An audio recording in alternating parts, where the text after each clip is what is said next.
Fictional ആയിട്ടുള്ള ഒരു കഥയിലേക്ക് നമ്മൾ കണ്ടിട്ടുള്ള ഇൻസിഡൻസിൽ നിന്ന് നമ്മൾ അതിൽ നിന്ന് ഇൻസ്പിറേഷൻസ് ഉൾക്കൊണ്ടിട്ടുണ്ട് എന്നുള്ളതല്ലാതെ ഏതെങ്കിലും ഒരു പെർട്ടിക്കുലർ ഇൻസിഡന്റിന്റെ ഷോർട്ട് ബൈ ഷോർട്ട് ഡോക്യുമെന്റേഷനേ അല്ല ഈ സിനിമ. അത് ഈ സിനിമ കാണുമ്പോഴും നിങ്ങൾക്ക് മനസ്സിലാവും. അതിനകത്ത് പറഞ്ഞിരിക്കുന്ന വിഷയം പോലെ തന്നെ അല്ലെങ്കിൽ അതിനേക്കാൾ ഒരുപടി കൂടുതൽ ഈ സിനിമയിൽ അതെങ്ങനെ പറഞ്ഞിരിക്കുന്നു, അതിന് നമ്മൾ ഉപയോഗിച്ചിരിക്കുന്ന സങ്കേതങ്ങൾ എന്തൊക്കെ, നമ്മുടെ സിനിമയുടെ ക്വാളിറ്റി, സിനിമയിലെ ഓരോ ഡിപ്പാർട്ട്മെന്റിലും വർക്ക് ചെയ്തിട്ടുള്ള ആൾക്കാർ പുട്ടിൻ ചെയ്തിട്ടുള്ള എഫേർട്ട്, അതുകൊണ്ട് വന്നിട്ടുള്ള ഔട്ട്പുട്ട് എന്നുള്ളത് തന്നെയാണ് ഈ സിനിമയുടെ മേന്മയായിരിക്കുക.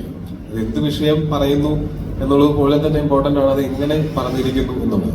വിഷയമല്ല, ഈ പറഞ്ഞിരിക്കുന്ന വിഷയം മാത്രമല്ല നമ്മൾ ഇതിന്റെ ഒരു മേന്മയായിട്ട് അതുകൊണ്ട് നിങ്ങൾ ഈ സിനിമ കാണണം എന്ന് നമ്മൾ ഒരിക്കലും പറയില്ല.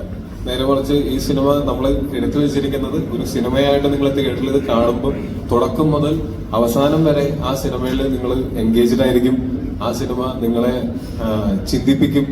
സിനിമ കണ്ടിറങ്ങിയതിന് ശേഷവും ആ സിനിമ അത് നമുക്കൊരു അതിനകത്തുള്ള ഫിൽം മേക്കിങ്ങും അതിനകത്ത് നമ്മൾ ഉപയോഗിച്ചിട്ടുള്ള ടെക്നിക്കൽ എലിമെന്റ്സും ഒക്കെയാണ് ആ ഒരു എക്സ്പീരിയൻസ് നിങ്ങൾക്ക് തരിക.